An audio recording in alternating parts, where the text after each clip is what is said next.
Hey guys, the Section of Violence here. We got another one for you.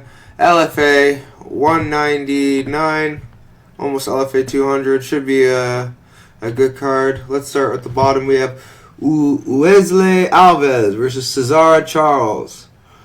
Cesar Charles is pretty overrated. At least in the A1 combat scene. He's a decent fighter. He's coming off a L. Against a pretty decent fighter. He teammate of Peyton Talbot who beat him. I believe that's the same guy. Yeah, he got out grappled. No shame in that.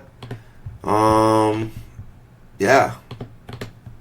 I honestly think Cesar Charles he's not a bad fighter. You know, he's got some dangerous hands. Trains at a decent gym, you know. But the problem with this fight is I don't know what to think, because it's going to play out on the feet. He's fighting a ball of muscle in Alves, who is just going to come forward and swing big shots at him. Honestly, I don't know what to think with this one. I think someone could get finished. I think an under is pretty decent on this fight. You know, it's an unknown fight. It's a fight I'm not really interested in betting on, but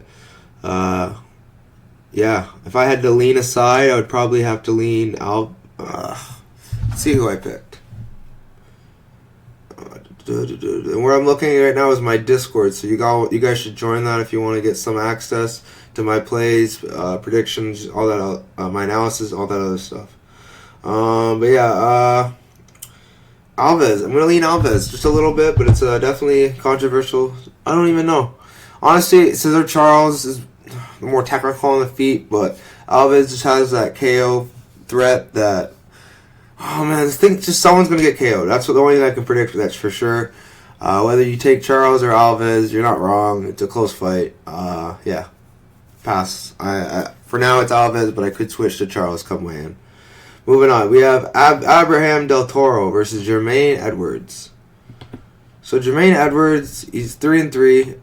People look at that and they think, okay, he's got nothing. The guys he's lost to, you know, 7-3, amateur record. He lost to Eric Cortez, if that's who I think it is. Yeah, it's Frosty, good fighter himself. Miles Robinson, I'm not too familiar with him, but he's 6-0 as an amateur. So he's not losing to bums. The thing with Toro, man, he is pretty bad.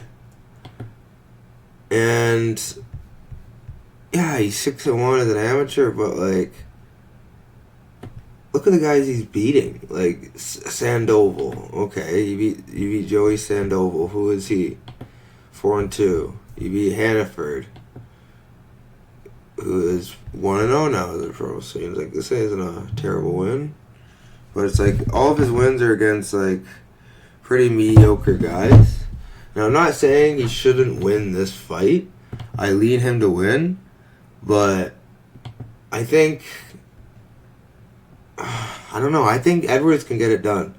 He's got dangerous KO power. He's coming off a KO last year. You know, he struggles on the ground. If you look at Toro's record, let's see. Most of his fights play out on the feet. His wrestling is pretty sloppy from what I've seen. I'm gonna go with the underdog shot in Edwards. And we'll see what happens as far as betting goes. Prediction: I'm gonna go with Toro, just because of what I've seen and the records. But like honestly, my bet I would go Edwards all day. Plus 350, plus 300 is insane for Edwards. Moving on, we have Sheeler Ladd versus Thailand Mattress. So, Mr. Mattress, he is a kickboxer who, from tape, looked absolutely horrendous. He didn't look very good at all. He's lost to Torres Finney, Carl Williams. Not bad losses, but just he doesn't look good in his wins either. Then on the other hand, we have Sheeler Ladd, who I believe is 10-0 as an amateur. Again, you look at the guys he beat, or they're not all amazing, but that's still 10-0 wins. Still pretty good. I'm gonna go Lad here. Obviously, Lad could lose. This is another fight where, Lad is he's at a bit of a disadvantage as far as size, but I think he's gonna be sharper on the feet and find the TKO. I think it's a gimme fight for Lad, but we'll see. Moving on, we have Asmira Mamadova versus Gabrielle McComb. So we have an experienced jiu-jitsu player versus a IMMAF girl who isn't really that great. McComb's, she's not the greatest in her field, but she's still pretty good as far as jiu-jitsu goes. Accomplished, won tournaments. Not too familiar with her, but I know that she's a black belt, obviously. She has a good submission game. She has some not bad losses in grappling. Talita Alencar, she's in the UFC. Canuto. Yeah, I'm gonna go with McComb just because this is probably the next BJJ star they're pushing. But honestly, I wouldn't be surprised to see Mamadova get an upset. So be careful with this fight. Moving on, we have Sheldon Struble versus Edmund Kwan. Yeah, this is a pretty similar fight. They're both wrestlers, pretty heavy hands. I'm going to lean Kwan just because he seemed the cleaner of the two, but it's not a fight I would run to bet on. Definitely, let me see the odds for this fight. I can't even look at this fight for the odds. Let me see.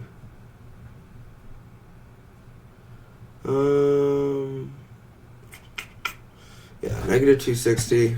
It makes sense, but I don't know. I wouldn't play this fight. The value's on Struble, but I just wouldn't touch this fight. This is one of those ones where the value is probably a value loser, so just chill on this one. I wouldn't play the favorite or the dog, so yeah. Moving on. We have Alan Silhanek versus Julia Lavar. Lavar looked decent on tape. Silhanek looked alright. So Lavar, I would, lean Lavar, but sorry, not Lavar. And Alan, I don't count him out. I wouldn't put him as wide as negative. That's 1.4 or $1.40. I wouldn't give him that price. I don't think Larav has earned it, but I also don't think he should be at Pick'em, so I'm alright with it. I think Larav wins the fight, but we'll see what happens. I think he's just, and if you want to know why, I just think he's the cleaner of the two. We'll see though. Moving on, we have Rafael Dos Santos, Don Nascimento versus Brandon Altamore. Altamore doesn't look like a bad fighter at all. I would have to go Rafael Dos Nascimento though. He's more experienced. He's dangerous everywhere. He's a solid jiu-jitsu game, dangerous striking, or dangerous hands. The guy's just very, very dangerous. He goes for it. Cardio is a little suspect, but I don't know if Altamore's faced someone like him before, so I'm going to go with Nascimento here. I think he's a little wide to be negative almost 600, but I think Altamore, I don't know if he's going to find his success in this fight. He hasn't really faced anyone like him, and I just think Nascimento. I think Nascimento isn't going to get submitted. If he doesn't get submitted, I don't think he's going to get KO'd. So I got to go with Nascimento here. I just feel like he's better everywhere, and yeah, he's seen it all. Not at all, but you know what I'm trying to say. He's more experienced and he's more battle tested. So I'm gonna go with Nascimento here, but I wouldn't play it. The odds are wide. Moving on, we have Larry Gonzalez versus Billy Ray Valdez. Larry Gonzalez looked awful and lost to, if I can remember correctly, let's see who he lost to. I think it was Steve Asplund. Steve Asplund is absolutely horrendous. He is a one of those. What is it? He is a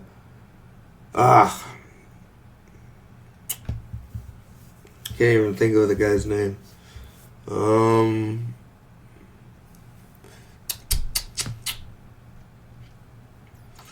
The guy that just takes a bunch of Homer Simpson. He's just Homer Simpson basically. I don't think Larry Gonzalez has the tool. Like, he has okay power, but like, you know, he's lost his last two. Valdez comes to swings hard. He's got KO power. They both lost to Asplund, but I'm gonna go with the KO power of Valdez here. I trust in him a little more. I lean Valdez. It's heavyweight MMA, so don't get too confident. Moving on, we have Theo Hag versus Abdul Ghazaev. So this guy's pretty much a bare knuckle boxer full time. I can't really tell if he takes MMA seriously at all, so I don't think his ground game is going to be existing. Like his last, I don't think he's taken an MMA fight in 4 years, so, or almost 4 years. But yeah, I gotta think Side gets smoked here. I think Hayek has a better grappling. I think if Hayek doesn't get chinned, I think he wins this easily. The odds are crazy. Hayek is good, but he's not like anything too crazy to write home about. So I think negative 3,300 is a little bit wide, but you know, I think he wins, and I don't like playing underdogs when I have the guy 1.4 or under. So alrighty, guys, we'll move on from that one.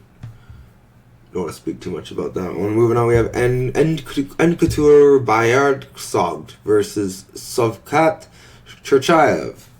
So, funny story about Shavkat Cherchayev. He actually attacked Paul Costa while he was walking out with his girl. He attacked him because Costa threw a punch at him. It got very heated. Cherchayev is a pretty not famous, but popular guy over there in the Russian Caucasus.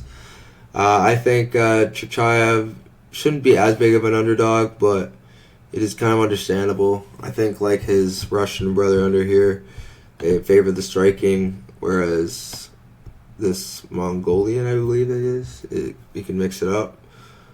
His fight in January of last year, the guy around the same time, he beat the guy who's 6-8. A lot of these fights he took boxing. He took a lot of guys who are 1-1, 0-0, 6-8. Like, we can't, not much to make of that. So, for that reason, I'm going to lean Bayard Sogd. He looked pretty composed in game in his fights. Decent power. I think he's going to have more options to finish. We'll see, though. If it stays on the feet, I feel like this is going to play out pretty close, and the odds are going to look pretty stupid. So be careful with this one. But this is Eileen Bayard Sogd. Moving on, we have Josh Hockett versus John Lopez.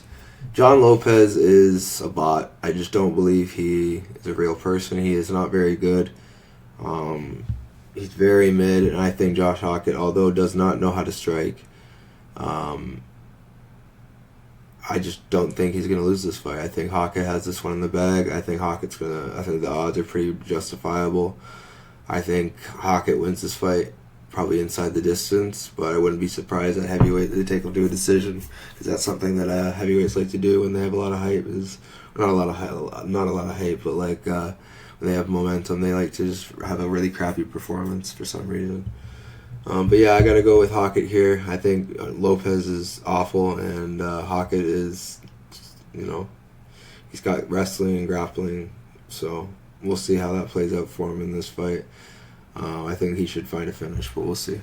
Moving on, we have Ari Farias versus Eric Visconti.